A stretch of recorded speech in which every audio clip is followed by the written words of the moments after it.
നമസ്കാരം, front raw film അപ്ഡേറ്റ്സിലേക്ക് സ്വാഗതം. നമ്മുടെ സ്വന്തം ലാലേട്ടനും തരുൺമൂർത്തിയും ഒന്നിക്കുന്ന ഏറ്റവും പുതിയ ചിത്രമാണ് അതിമനോഹരം. ഈ ചിത്രത്തിലെ ലാലേട്ടൻ്റെ ലുക്ക് സോഷ്യൽ മീഡിയയിൽ തരംഗമായിരുന്നു.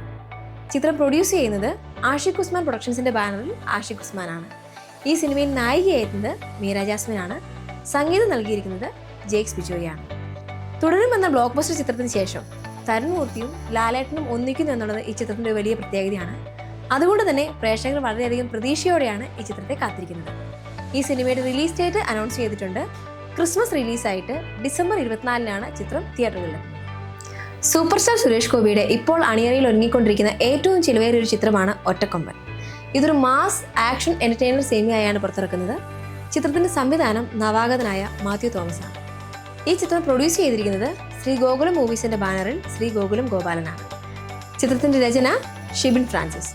പ്രശസ്ത സംഗീത സംവിധായകനായ എസ് തമൻ ആദ്യമായി ഒരു മലയാള സിനിമയ്ക്ക് സംഗീത സംവിധാനം ചെയ്യുന്നു എന്ന പ്രത്യേകതയും ഈ സിനിമയ്ക്കുണ്ട്. ഒരു നീണ്ട ഇടവേളയ്ക്ക് ശേഷം സൂപ്പർ സ്റ്റാർ സുരേഷ് ഗോപിയുടെ ഒരു വമ്പൻ തിരിച്ചുവരവായിരിക്കും ഈ ചിത്രമെന്ന് പ്രേക്ഷകർ പ്രതീക്ഷിക്കുന്നു.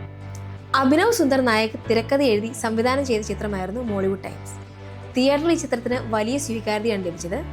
ചിത്രത്തിൽ നായകനായി എത്തിയത് യുവതാരൻ നെസ്ലിനാണ്.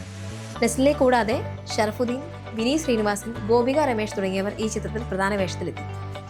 ഈ ചിത്രത്തിന്റെ OTT റിലീസ് ഡേറ്റ് അനൗൺസ് ചെയ്തിരിക്കുകയാണ്. ജൂലൈ 3-ാം തീയതി മുതൽ ജിയോ ഹോട്ട്സ്റ്റാറിൽ ഈ ചിത്രം സ്ട്രീമിംഗ് ആരംഭിക്കും. ബിജു മേനോൻ, ശ്രീനാഥ് ബാസി, വിനയ് ഫോർട്ട്, ഗ്രേസ് ആന്റണി തുടങ്ങിയവർ ഒന്നിക്കുന്ന ഏറ്റവും പുതിയ ചിത്രമാണ് അവറാച്ചൻ ആൻഡ് സൺസ്. ഈ ചിത്രം സംവിധാനം ചെയ്തിരിക്കുന്നത് നവാഗതനായ അമൽ തമ്പിയാണ്. ചിത്രത്തിന്റെ രചന നിർവഹിച്ചിരിക്കുന്നതും അമൽ തമ്പിയും ബിജു ജോസഫും ചേർന്നാണ്. ഈ സിനിമ നിർമ്മിച്ചിരിക്കുന്നത് ഡിസ്റ്റിൻ സ്റ്റീഫനാണ്. ഒരു ഫാമിലി ഡ്രാമയായാണ് ഈ ചിത്രം ഒരുക്കുന്നത്. നിവിൻ പോളിയും അൽഫോൺസ് പുത്രനും ഒന്നിക്കുന്ന ഏറ്റവും പുതിയ ചിത്രമാണ് വിജയം. അൽഫോൺസ് പുത്രൻ തന്നെയാണ് ഈ ചിത്രത്തിന്റെ കഥ, തിരക്കഥ, സംവിധാനം എന്നിവ നിർവഹിക്കുന്നത്. നിവിൻ പോളിയുടെ പോളി ജൂനിയർ പിക്ചേഴ്സ് ആണ് ഈ ചിത്രം നിർമ്മിക്കുന്നത്. എവർഗ്രീൻ ബ്ലോക്ക് ബസ്റ്റർ സിനിമയായ പ്രേമത്തിന് ശേഷം നിവിൻ പോളിയും അൽഫോൺസ് പുത്രനും ഒന്നിക്കുന്നു എന്നുള്ളത് പ്രേക്ഷകരുടെ പ്രതീക്ഷ വർദ്ധിപ്പിക്കുന്നു. ഈ ചിത്രത്തിന്റെ പുറത്തിറങ്ങിയ അനൗൺസ്മെന്റ് വീഡിയോ സോഷ്യൽ മീഡിയയിൽ വൈറലാണ്. സൈജു കുറുപ്പ് നായകനായെത്തിയ ചിത്രമായിരുന്നു ഭരതനാട്യം.